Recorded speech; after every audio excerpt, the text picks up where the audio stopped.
Hi, I'm Susan Keefe from Rhubarb Cod, and today I'm making Lobster Roll Bao with tamarind mayo. As you've probably guessed from the title, today's recipe is a lobster roll served in a bao format. If you've ever vacationed or lived on the east coast of Canada or the United States, chances are you've encountered a lobster roll. A lobster roll consists of lobster meat packed into a buttered and toasted split-top bun. The lobster is dressed with butter or mayo or a combination of the two. There's usually lettuce involved and some fancier versions. Sorry, I said fancier. It's so fancy.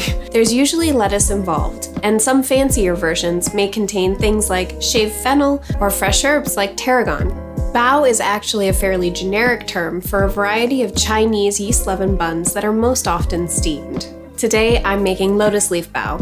If you've been to any location of Momofuku, these buns will look familiar to you. This style of bao is particularly popular in Taiwan, where it is usually filled with braised pork belly, pickled mustard greens, cilantro, and shaved peanuts. Now that's obviously not what we're doing with them today.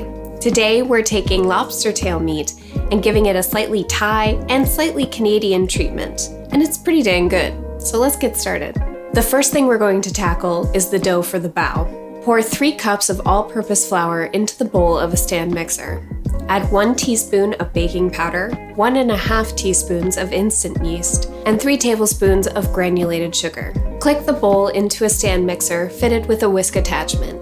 Whisk until all the ingredients are thoroughly integrated. Remove the whisk and replace it with a dough hook. Slowly stream in 1 cup of lukewarm water followed by 2.5 teaspoons of neutral oil. I use canola. Leave the mixer to work the dough for 7 to 9 minutes. The dough should look uniform and silky to the touch. Things will start out looking dire. It will look like there's not enough liquid to form a cohesive dough, but I swear there is. Bao dough is incredibly dense, so don't expect it to feel pillowy soft like bread dough. I like to finish all of my doughs off by hand to ensure that they're properly hydrated. Once you have the dough where you want it, grease a bowl with neutral oil and transfer the dough to the bowl. Cover with plastic wrap or a tea towel and let rise for 1.5 hours or until doubled in size. Once the dough has risen, punch it down and knead it for 5 minutes. We want to work all the air bubbles out of the dough. This step is crucial. If you skimp on the kneading, your bao won't have that smooth, unblemished surface we're looking for. And they'll be puffy, like super puffy. They'll be hard to fill. So just knead, okay? Neato! What? I don't know about that joke. When the dough is thoroughly kneaded, roll it out to 1/4 inch thickness. Using a cup or a 3-inch biscuit cutter, cut out 12 to 13 circles. Place each circle on a 4x4-inch piece of parchment paper. Brush 1/2 of the circle with sesame oil and fold the naked half over top. Really press on the bun to flatten it out. If you don't have sesame oil, you can use a neutral oil such as canola. I just like the flavor of sesame oil. Transfer the finished bao to a baking sheet and cover with plastic wrap or a tea towel. At this point, you can leave the buns to rise for 30 minutes more, but my kitchen was quite warm, so I went right ahead with steaming them. If your kitchen's chilly, don't skip this step. Bring 2 inches of water to a boil in a large wok. Place 3 to 4 buns in a bamboo steamer and place the steamer in the center of the boiling water. Reduce the heat to medium and steam the buns over rapidly simmering water for 7 minutes. Repeat until all the bao are steamed. You may have to top up the water in the wok from time to time. In this case, let the water come back up to a simmer before returning the steamer to the wok. Once all the bao are steamed, it's time to make the filling. First, halve and slice 2 shallots into half moons. Next, mince 1 knob of ginger and slice 3 scallions, taking care to separate the white and light green portions from the dark green portion.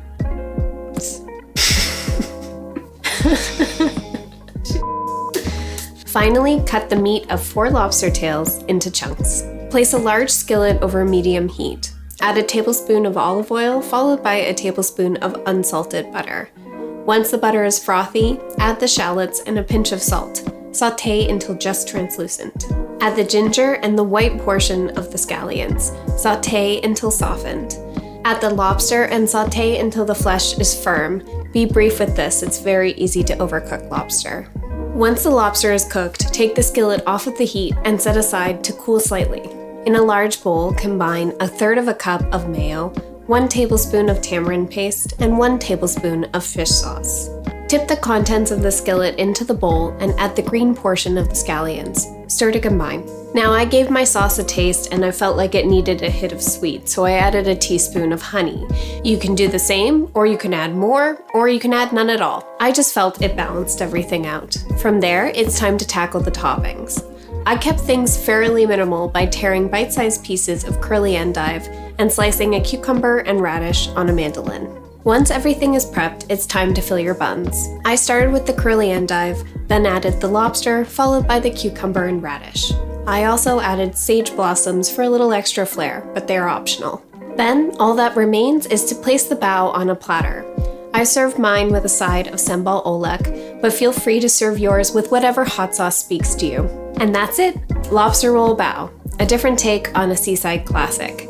I hope you guys dig this one, and if you do give it a go, let me know how it went in the comments below. And if you enjoyed this video, don't forget to like it and subscribe to this channel.